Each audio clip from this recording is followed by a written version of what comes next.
Bismillahirrahmanirrahim. Assalamualaikum warahmatullahi wabarakatuh. Raditu billahi robba wa bil islami dina wa bi muhammadin nabiyya wa rasulah. Pertama-tama, marilah kita panjatkan puji syukur kehadirat Allah Subhanahu wa Ta'ala yang telah memberikan kita nikmat kesehatan sampai hari ini. Yang kedua, tak lupa pula kita haturkan sholawat serta salam kepada junjungan alam baginda Nabi besar Muhammad Sallallahu Alaihi Wasallam. Langsung saja, saya Intan Auril Handayani, 2020 F1A Fakultas Hukum Universitas Muhammadiyah Mataram, kelas 2C. Saat ini saya akan presentasikan hasil review jurnal tugas mata kuliah pengantar hukum Indonesia, dosen pengampu Dr. Nurjana S, SHMH. Saya mengambil jurnal yang berjudul Penerapan Hukum Penyebaran Hoaks mengenai COVID-19 melalui Facebook berdasarkan Undang-Undang Informasi dan Transformasi Elektronik dan Hukum Pidana, di mana jurnal ini ditulis oleh Azenia Tamura Davina, Sigit Suseno, dan Mustafa Hafaz. Belakang dari penelitian ini, internet merupakan hasil karya perkembangan teknologi yang selalu berkembang dari hari ke hari, diikuti juga dengan berkembangnya masalah hukum baru di dalamnya. Salah satu bentuk masalah tersebut adalah munculnya kejahatan konvensional yang keberadaannya berkembang cukup pesat, yaitu penyebaran konten yang mengandung hoax. Hal tersebut merupakan dampak pemanfaatan internet yang menjadi media penyebaran informasi dengan begitu cepat. Penelitian ini bertujuan untuk menemukan klarifikasi perbuatan penyebaran hoaks mengenai COVID-19 melalui Facebook berdasarkan UU ITE dan hukum pidana serta pertanggungjawaban hukum Facebook selaku penyelenggara sistem elektronik. Permasalahan dari jurnal ini, hoaks mengenai COVID-19 melalui media sosial Facebook.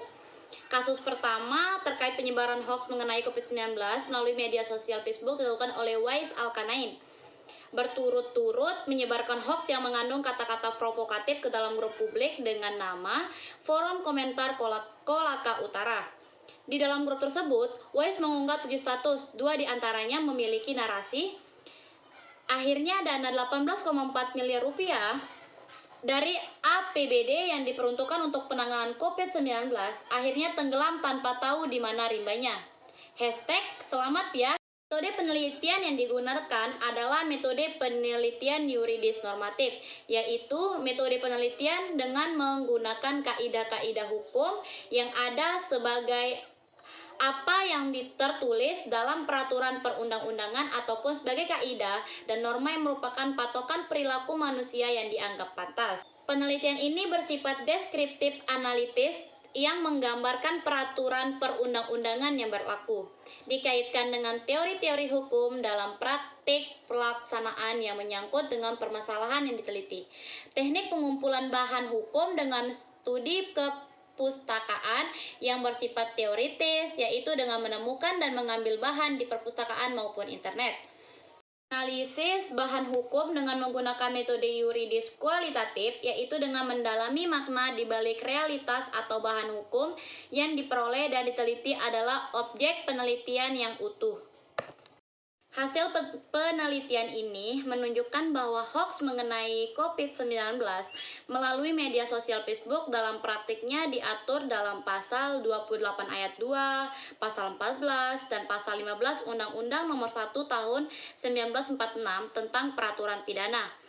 Ketentuan pidana terhadap penyebaran hoaks terdapat dalam pasal 45A yang berbunyi: 1. Setiap orang yang dengan sengaja dan tanpa hak menyebarkan berita bohong dan menyesatkan yang mengakibatkan kerugian konsumen dan transaksi elektronik sebagaimana dimaksud dalam pasal 28 ayat 1.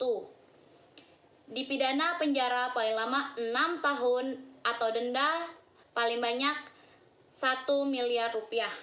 Pasal 14 dan pasal 15 Undang-Undang Nomor 1 Tahun 1946. Tentang peraturan pidana. Pasal 14 Undang-Undang Nomor 1 Tahun 1946 tentang peraturan pidana berbunyi: 1. Barang siapa dengan menyiarkan berita atau pemberitahuan bohong dengan sengaja menerbitkan keonaran di kalangan rakyat dihukum dengan hukum penjara setinggi-tingginya 10 tahun. Menurut hukum, Wais tidak memiliki hak untuk menyebarkan informasi yang ditujukan untuk menimbulkan rasa kebencian atau permusuhan. Unggahan Wise tersebut menimbulkan dampak sebagai berikut. 1.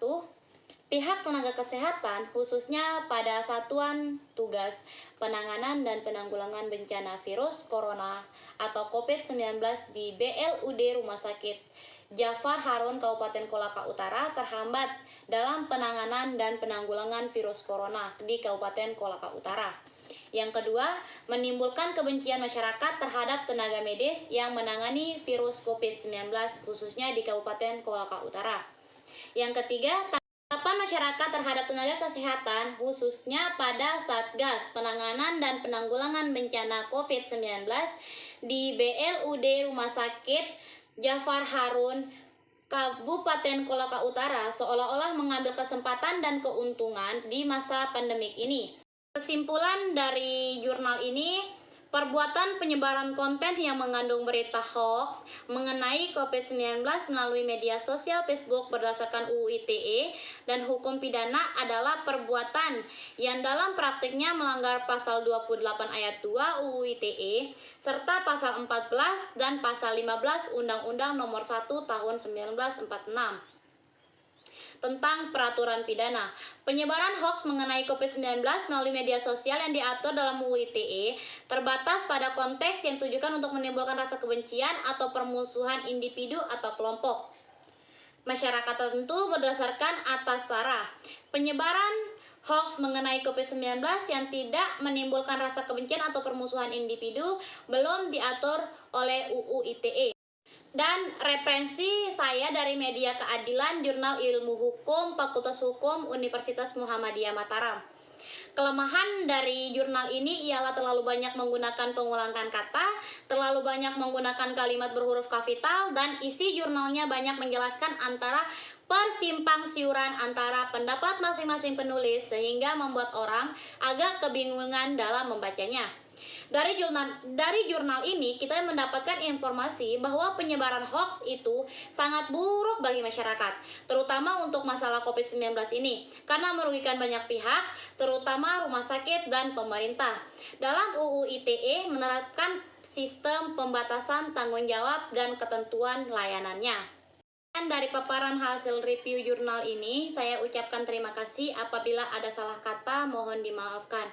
Billahi fisabilil haq, fastabiqul khairat. Wassalamualaikum warahmatullahi wabarakatuh.